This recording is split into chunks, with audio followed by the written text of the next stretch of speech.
भागलपुर गांव में रंजीत रहता था। गांव में सूखा पड़ने की वजह से वो पूरी तरह से जमींदारों के कर्ज में डूब चुका था। पूरे गांव से रंजीत कर्जदार हो गया था।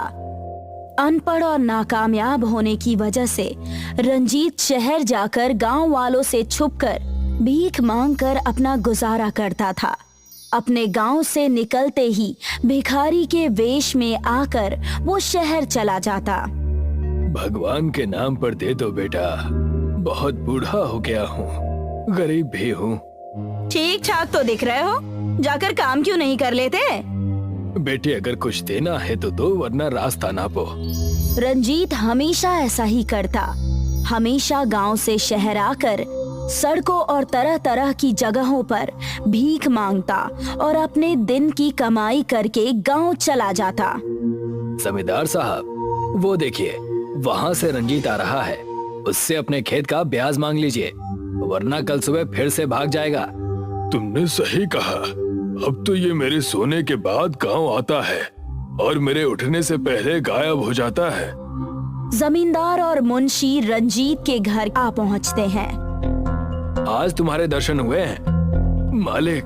आपने मेरे सारे खेत ले लिए, अब बस ये छोटी सी कुटिया ही बची है।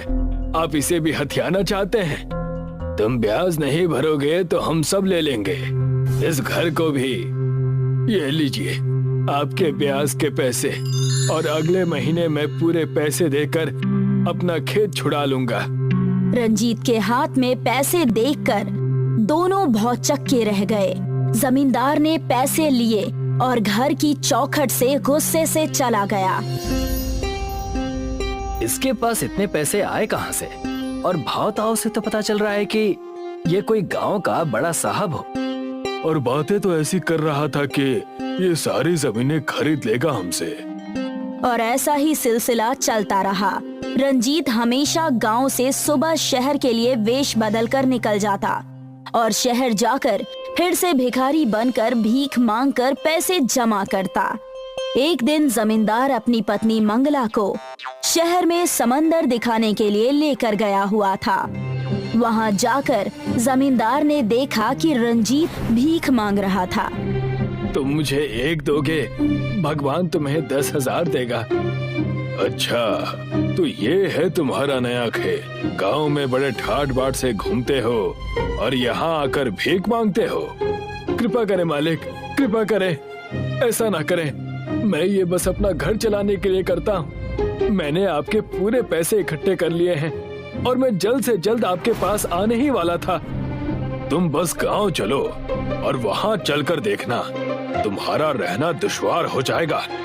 जमींदार और मुंशी ने मिलकर पूरे गांव वालों को ये बात बता दी। रंजीत जहाँ कहीं भी जाता, लोग उसे भिखारी कहकर शर्मिंदा करते।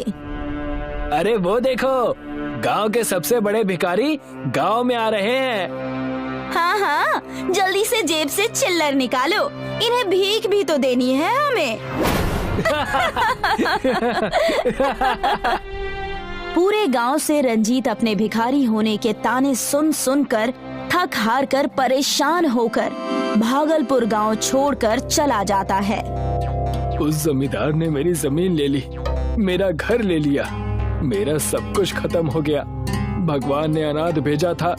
आज इस उम्र में भी मैं अकेला ही हूँ। इस जीवन में रोने से अच्छा है कि मैं ये जीवन ही त्याग दूं। रंजीत ऊंचे पहाड़ पर चढ़कर गहरी सोच में पड़ा ही था। वहाँ पर एक तपस्वी साधु तपस्या में लीन थे और उनकी आँख खुल गई। उन्होंने देखा कि रंजीत उस पहाड़ की चोटी पर खड़ा है। तुम बहुत परेशान लग रहे हो बालक, क्या समस्या है? और यहाँ इस चोटी पर सालों से कोई नहीं आया, तुम यहाँ क्यों आए हो? मैं क्या बताऊं, मेरी जिंदगी यहाँ पहाड़ से, इस खाई से भी ज्यादा गहरी और बेकार है। रंजीत अपनी सारी बातें उस तपस्वी साधु को बताता है। मेरी तपस्या भंग करने का मैं तुम्हें दंड भी दे सकता हूँ, लेकिन तुम्हारी परेशानी बहुत जटिल है, इसलिए मेरे पास तुम्हारे लिए एक बेहतरीन उपाय है। तपस्वी साधु ने अपने कमंडल से पानी का जल निकालकर रंजीत के ऊपर छिड़क दिया। रंजीत ने जैसे ही आंखें बंद की, रंजीत के ऊपर एक बड़ी सी रोशनी आ गई और रंजीत अपने भिखारी के वेश में आ गया। ये आप क्या कर रहे हैं और मैं इस भेष में कैसे आ गया? मैंने तुम्हें आशीर्वाद दिया है, तुम जब भी इस भेष में कुछ भी भिक्षा लोगे वो भिक्षा 4 गुना ज्यादा हो जाएगी, लेकिन सिर्फ इस भेष में रहने पर ही। और इसकी शुरुआत मैं करता हूँ। आप क्या करने वाले हैं गुरुजी? मैं ये सोने के सिक्के तुम्हें भिक्षा में दे रहा हूँ।